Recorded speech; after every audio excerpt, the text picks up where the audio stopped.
मैंने तब एक और सपना देखा कि मेरे को दुनिया बदलनी है, मेरे को ये प्रोडक्ट में इम्प्रूवमेंट नहीं करनी।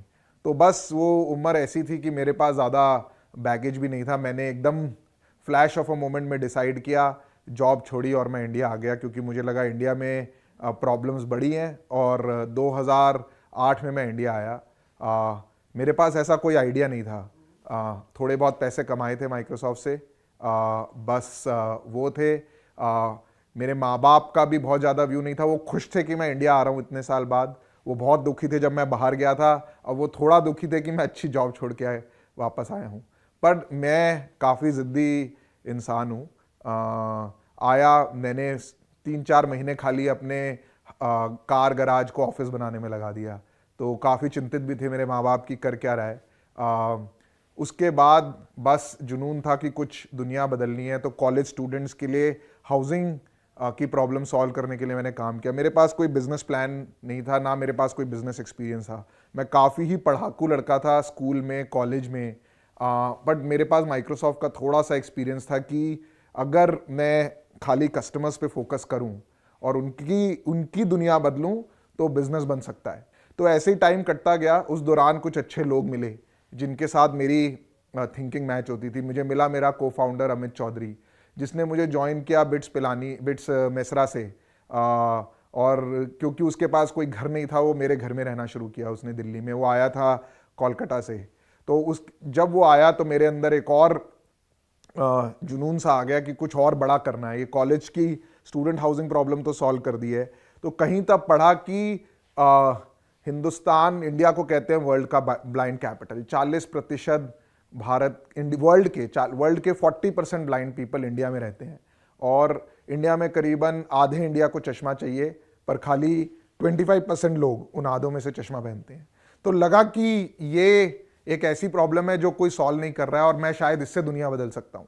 तो मेरे साथ अमित था और मेरा एक और को फाउंडर। मेरे को तब हमने लिंक्डइन पे ढूंढा, सुमित, जिसकी उम्र हमसे थोड़ी बड़ी थी, पर उसने भी अभी अभी अपनी जॉब छोड़ी थी एक आईवेयर कंपनी से। और ऐसी शुरुआत हुई लेंसकार्ट की जर्नी 2011 में। और जब हम इस जर्नी पे चल रहे थे तो कुछ इन्वेस्टर्स ने भी हमें अप्रोच किया।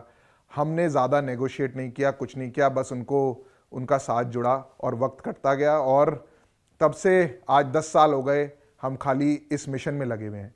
बस बदला कुछ भी नहीं है। बस जो बदला है वो ये है कि हम कस्टमर की नई से नई प्रॉब्लम पकड़ रहे हैं और उसको सॉल्व करते जा रहे हैं।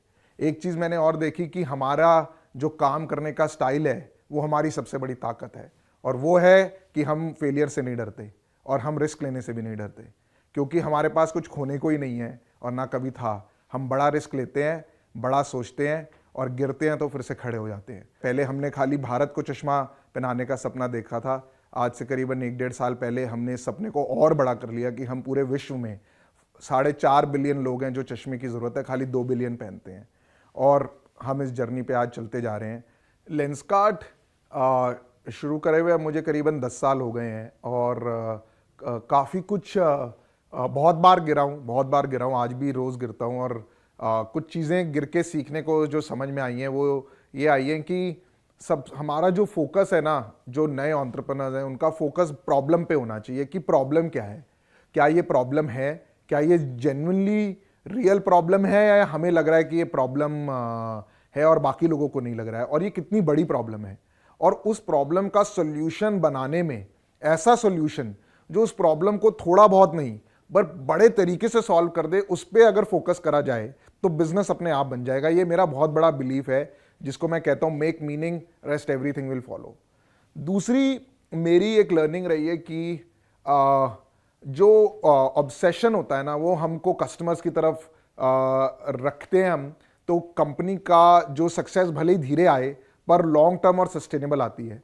हमने देखा क्योंकि हम इतने ऑब्सेसिव हैं, धीरे धीरे 5-6 हज़ार लोगों में भी वो ऑब्सेशन आ गया। इसमें ज़रूर 10 साल लगे, पर लोग, आपके जो लोग हैं वो वही करेंगे जो आप करेंगे। तो अगर आपके लिए कोई चीज़ इंपॉर्टेंट है तो आप ये मान के चलिए वो बाकी लोगों के लिए भी इंपॉर्टेंट होगी। तो लर्निंग इसके अंदर ये है कि आपको जिस टाइप की कंपनी बनानी है आपको वैसा बनना पड़ेगा खुद, और वैसी ही कंपनी आपकी बनेगी। इसके अलावा जो मेरी तीसरी लर्निंग रही है कि आप सब कुछ खुद नहीं कर सकते, आपको पार्टनर्स चाहिए, आपको को फाउंडर्स चाहिए, आपको ऐसे लोग चाहिए। और सबसे बड़ा काम एक एंटरप्रेन्योर का है ऐसे लोगों को अपने साथ जोड़ना और ऐसे लोगों को खुश रखना है, ऐसे लोगों के साथ अपना सुख दुख बांटना, उनके साथ कंपनी का जो शेयर होल्डिंग कहते हैं वो बांटना और साथ में आगे बढ़ना। चौथा, मैं एंटरप्रेन्योर्स को एक एडवाइस दूंगा कि वो ये वैल्यूएशन और इन्वेस्टमेंट के पीछे ना भागें, वो भागें कुछ ऐसा करने के लिए जो 10 टाइम्स बेटर है। अगर वो कुछ ऐसा करेंगे तो इन्वेस्टर्स उनके पीछे अपने आप आएंगे। और ये ना हमारा काम एंटरप्रेन्योर्स वैल्यू क्रिएट करना है, प्रॉब्लम सॉल्व करना है।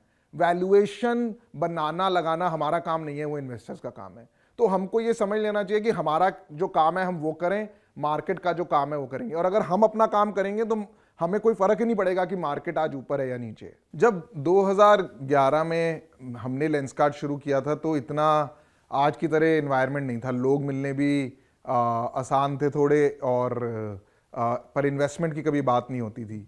आज मार्केट बहुत ही कम्पिटिटिव हो गया है, बहुत सारी इन्वेस्टमेंट है, आप कोई बिजनेस आइडिया करना चाहते हैं तो इन्वेस्टर्स आपके पीछे दौड़ रहे हैं। तब एनवायरनमेंट काफ़ी डिफरेंट था और मुझे लगता है जो हो रहा है ये बेहतर के लिए हो रहा है, बिकॉज जितने एंटरप्रेन्योर्स आज की डेट में इंडिया में आज बन रहे हैं वो आज से 10 साल पहले नहीं बनते थे। शार्क टैंक एक बहुत बढ़िया प्लेटफॉर्म है एंटरप्रेन्योरशिप प्रमोट करने के लिए। यहाँ पूरे इंडिया से एंटरप्रेन्योर्स आ रहे हैं, खाली बड़े बड़े शहरों से नहीं, छोटे शहरों से, गाँव से भी एंटरप्रेन्योर्स आ रहे हैं और उनके आइडिया सुनने को मिल रहे हैं। तो ये समझ में आ रहा है कि लोगों की सोच कितनी बड़ी है और लोग छोटे छोटे शहरों में जिनके पास कोई रिसोर्सेज नहीं है, जो कि मुझे लगता था कि 10 साल पहले ही था, आज बहुत रिसोर्सेज है, वो लोग आ रहे हैं और बहुत मज़ा आ रहा है उन लोगों को प्रमोट करने में, उनके साथ जुड़ने में। तो इसीलिए मुझे लगता है कि शार्क टैंक इंडिया के एंटरप्रेन्योरशिप इकोसिस्टम को बहुत आगे लेके जाएगा।